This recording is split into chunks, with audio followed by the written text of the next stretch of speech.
What is up, everyone, and welcome to the panel series here at the Season 2 Finals, live from Gamescom. How's everybody doing? I'm Justin Kruger, the community developer on Rainbow Six Siege, and today we're going to take a look back at Operation Health, provide you a few insights on how it did, and a little look into the future of what you can expect coming up very soon. Please give a round of applause for my amazing panel: Paul Vlasi, programming lead, Olivier Couture, technical director, and a man that needs no introduction, Alex Remy, brand director. How's it going, Alex? Very good, thank you. Now, let's get started here. 3 months ago, we were up on this stage introducing the world to Operation Health and our new philosophy and direction that we were heading into for Operation Health. Now, how's it doing, and where are we at right now? Look, Justin, I think I couldn't be prouder than what the team has achieved over the past few months. This is the largest, the biggest update we're about to ship. It's not only large in terms of size, and I think we'll be covering it a bit later on the panel. It's just massive in terms of improvements and fixes, but it's also extremely massive in terms of ambition, right? We announced 3 months ago like some major refactoring on the online, a change of philosophy, as well as deployment of new servers, right? So this is really changing the whole foundations of the game. And you talk about philosophy. What is the philosophy moving ahead in the future, and that we addressed in Operation Health? Yeah, the change of mindset for the team is really going towards quality of service first. Everything we're doing and we want to do in the future is going to go through test servers before it goes actually live. The idea is to put that safety network, which any new content that comes in the game is actually tested and stress tested to its limit, so that when everyone plays it, it's actually at its best in terms of state. So really a refinement of the game, and some of the improvements that we are going to be seeing are going to be covered by these fine gentlemen to my left in just a few moments. But before we get into some of the details of how Operation Health did, let's take a look back at some of the pillars that we first introduced to you guys 3 months ago. Obviously, technical improvements, new deployment process, bug fix. But we also, throughout the course of developing and working on this game over the past 3 months, we had a lot of more additions. So we added on 2 more into that, a couple more improvements. Now, let's take a look back also on our first pillar here. Let's get started and focus in here. Paul, we introduced one-step matchmaking in patch 2.1. How was that, and how did that perform when we introduced it? Well, Justin, since we deployed one step, it takes on average about 20 seconds to get a match in casual and about 45 seconds in ranked. This represents a drop of 30% in casual and 11% in ranked, which is frankly quite nice. So as we can see, we'll pull up a graph here that shows some of the improvement to average duration of matchmaking time. So this is actually how long people are waiting to get into a match, right? That's correct. And the faster matchmaking is nice, but what is also nice is that we've observed a much higher success rate in matchmaking. We are up to 92% now in casual and up to 87% in ranked. Oh, great. That's really cool. Yes. So not only are you connecting faster, but people are backing out and canceling the match out of matchmaking less. The cancel rate has gone down as well, actually, and basically the cancel rate has gone down from 25% to 11% in casual, and from a whopping 43% down to a much more reasonable 19% in ranked. So what do you attribute that cancel rate decrease to? I think the faster matchmaking helps, of course. But it's matchmaking is faster, it's more efficient, people are not canceling out as much. So overall, better, smoother experience, faster, you connect faster, players are backing out of matchmaking less, and they're having a better success rate of actually connecting. They're having a better experience, and we're quite happy with these results, and I think the community is quite happy as well. Cool.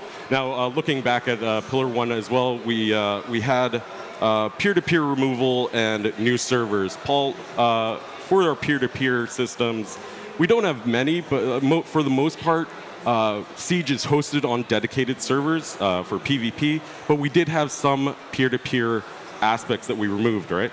That's right.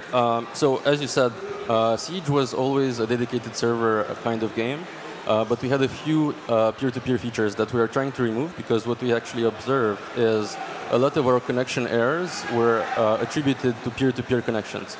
So the goal for us is to remove all these peer-to-peer aspects in order to simplify our flows and reduce our connection errors. So what are some of these peer-to-peer systems that we're removing? So we have dedicated servers now for custom games and terrorist hunt, which are live since update 2.2. And we have, of course, dedicated servers for voice chat using Vivox that are live on PC since 2.2 as well. So now when you connect to PC and you hear that in-game voice chat, it is silky smooth, man. I really love the voice chat now that you guys have implemented. It's much better, and with the release of Season 3, this is coming to PS4 as well. Cool. And it's coming to Xbox soon after that. Now, one other thing we talked about was the removal of peer-to-peer in party systems as well, right? That's right. Party system features are still using peer-to-peer for now. The update is not ready. We're working on it, and we're going to ship it when we're satisfied that it meets our quality requirements. Great. Now moving on to our new servers. Paul, where are those new servers? Provide us an update on what's happening with those. Well, Justin, it's no secret that we've been testing the D2 servers on the TTS for a while now, and the results have been quite encouraging. Before, we were running our servers on what is called A1 infrastructure, and the performance was good, but once in a while we had like performance spikes, which for the players resulted in a bit higher latency once in a while and some lag. Now that we've switched to D2 servers, we're seeing that the performance is much more consistent. The frame rate, the tick rate of the server is stable, it's consistent, and it results in a much smoother gameplay for our players, reduced latency, and less lag. Overall, much smoother experience, less lag, better FPS, overall better experience. We've been receiving a lot of feedback from you guys on the technical test server, and it's been really, really awesome. And now, when can players expect the new servers deploying? Well, I am quite happy to say that with the release of Season 3, D2 servers will be live on PC, and we will continue to deploy on consoles shortly after, as we do usually. That's really awesome. So these new servers are coming with Season 3 on PC when we deploy on September 5th, and also they'll be live, of course, when we deploy on the technical test server on August 29th. Yes. Another thing I wanted to mention is these D2 servers are for us the stepping stone. It's the foundation for the upcoming improvements that we're going to bring to hit registration and reduce latency that are coming in the next season. Great. Fantastic. So future improvements to reduce latency, those high ping moments, and also a few improvements to hit registration coming in the future. That's right. Great. So Alex, we've been talking a lot about the technical test server, and I just mentioned there that we are deploying the full season on the technical test server on August 29th with a deployment at a later date on September 5th. Give us a little update as to this new deployment process that we have been focusing on in our Pillar 2, and why are we taking this new direction? We definitely want to have and put in place a change of mindset again, where quality of service comes first. We deployed in the past some content or some features in the game that had like some rocky launches, some bumps on the roads, and now the idea is to make sure that every time that the content goes out, it actually is as clean as possible. We introduced the test servers and that philosophy with some of the features that we discussed, one-step matchmaking and alpha packs for one, and starting now, every content features as well as technology feature is going to go through that exact process. So test servers first. Once we're ready, it goes live on all platforms. Really, really interesting new process, and it's the first time that we're deploying the full build onto the technical test server so that you guys can try it out, play it before it goes live to the servers. And can players kind of expect that this is might be a little bit of more of a a trend in the future? Absolutely. Starting from now, every season, every seasonal content, every major upgrade in the game will go through test servers before it goes live. So next and upcoming season will follow exactly the same process. So people expect to be, and some that can play the test servers to actually try it and test the new content before it actually goes live. Now, that's really awesome. Thank you, Alex, for explaining the new deployment process to us. Now, moving on to our Pillar 3, which is our bug fix sprints. Obviously, these are top issues that were reported by our community. We've been talking a lot about Season 3 and Operation Blood Orchid, which will be deploying on September 5th and onto the technical test server. But we're also going to be revealing it later in the show as well. And I'm really happy and proud to announce that these guys and all of the guys around the world and in Montreal have been working so hard on Operation Blood Orchid. And we are really excited to announce that we have over 1,300 bug fixes coming in Operation Blood Orchid, which address some of the biggest issues that you guys have been talking about. Some of them have already been mentioned, but also we have a slew of new improvements, like a new smoke system for smoke grenades and Capitals bolts, smoke bolts, which are more reliable and more consistent for each client that are looking through them. We also have a lot of operator balancing changes to Jackal, IQ, a few other things, a few weapon balancing changes, weapon fall-off damage, and of course, as attackers, you can now do 2 drones at a time as well without destroying your first drone. So a lot of interesting improvements and changes that we're actually going to be covering in our coming up sections with Pillar 5. But looking at Pillar 4, which is our major updates, we also introduced hitboxes and alpha packs as well. Olivier, you guys worked quite a bit on hitboxes and that new system that we have. What was the results of that? So the results were very positive. So just as a reminder, before the hitbox system, everything on the operator would react as a hitbox. So what we saw with some statistics is that we realized that some operators were more likely to receive to be killed by headshots. So in order to address this issue, what we did is completely rework the hitbox system on all operators. So as we can see on the graph, we have the distribution of headshot kills per operators.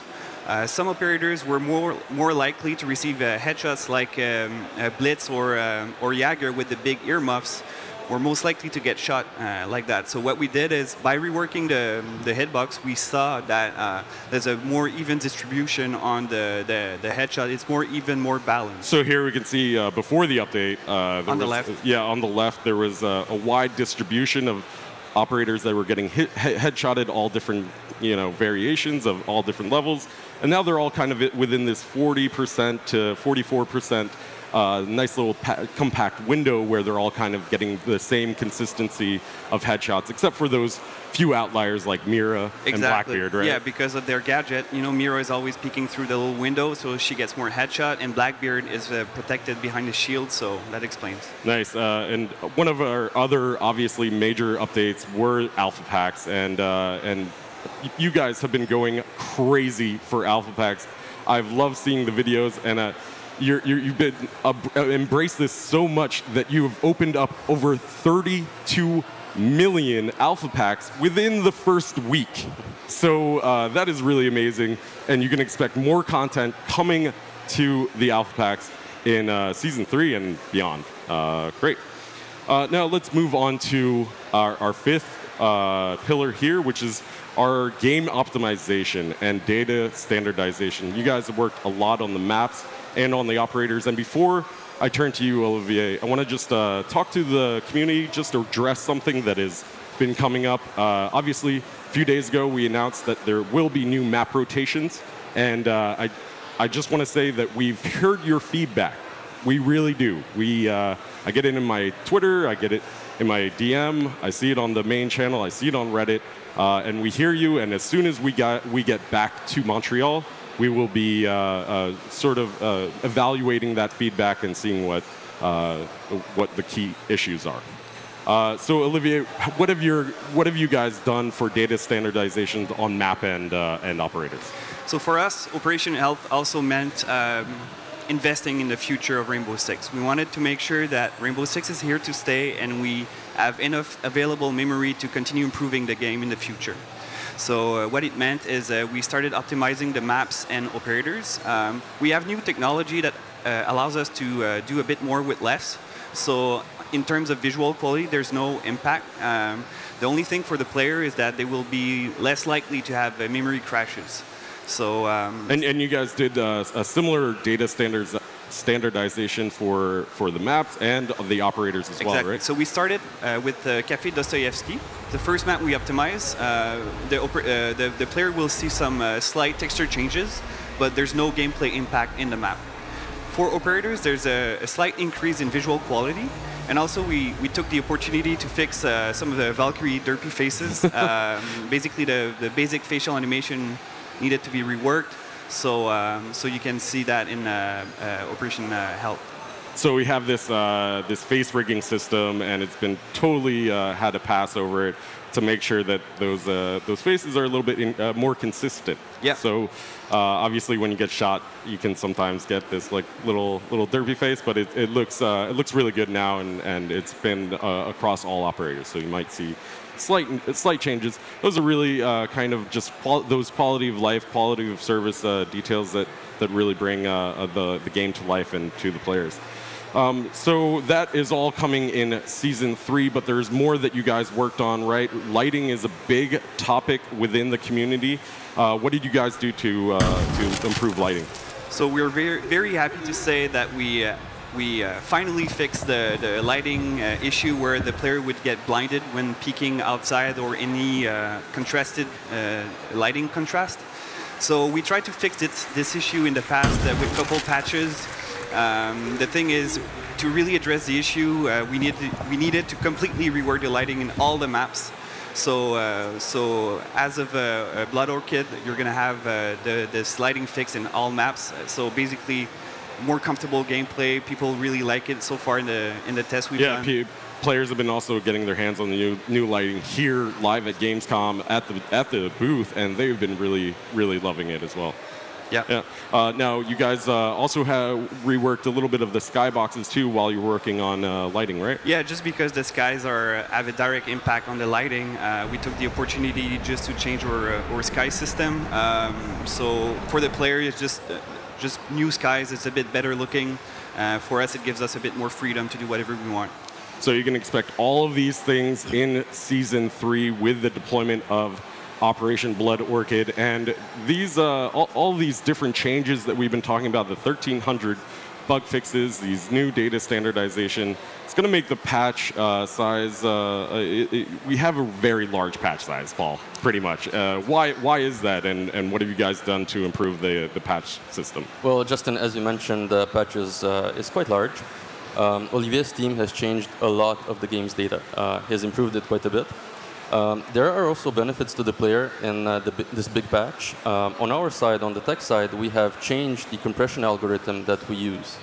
So the new compression algorithm obviously makes the files smaller. So upcoming patches will be smaller than they would have been with the previous algorithm.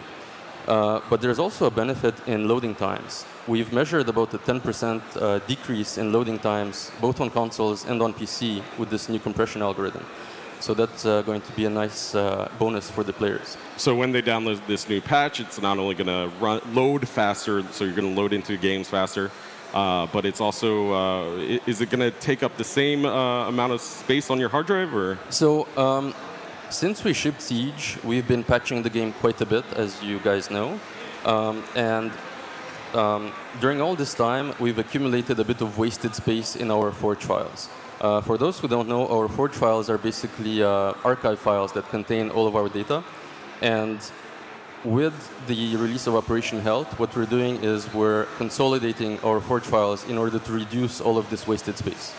The result, the end result for the player is that once the patch is installed, despite the large size, they will not see a big impact in terms of disk space that the game takes. In fact, it might actually be a bit smaller or about the same. Cool. So a bit smaller or about the same patch or space on your hard drive, even though the patch is a little bit larger. And I noticed it's a little bit larger on PC than it is for console-wise. Is that Ollie? Yeah, so basically what we did for HD texture pack users, we are shipping upgraded quality for environment texture. So for those users, you're going to see a significant increase in quality. Cool. Great. So thank you so much. That is the full Operation Health perspective, insight, recap. We can finally put Operation Health behind us and focus on the future of Siege, which is a very bright future. With Operation Blood Orchid, it really is the final update to this season, and it comes with a ton of changes, a ton of bug fixes. And I just want to thank you, the community, for your support, your passion, and your love and energy throughout this season and throughout the entire launch of Rainbow Six Siege. It has really been inspiring and awesome and emotional for us to see you guys, and none of us here in this studio, none of us here up on stage or back in Montreal would be here without the amount of passion and love that you guys share with us. And I know sometimes we make mistakes sometimes, and we're not always perfect, and there's not going to be one patch to rule them all. But what we can guarantee you is that we will never quit working for you. We will never quit making something that is really awesome, and that is Siege to me, and I hope it is for you as well. We have the next semifinals coming up right after this short break.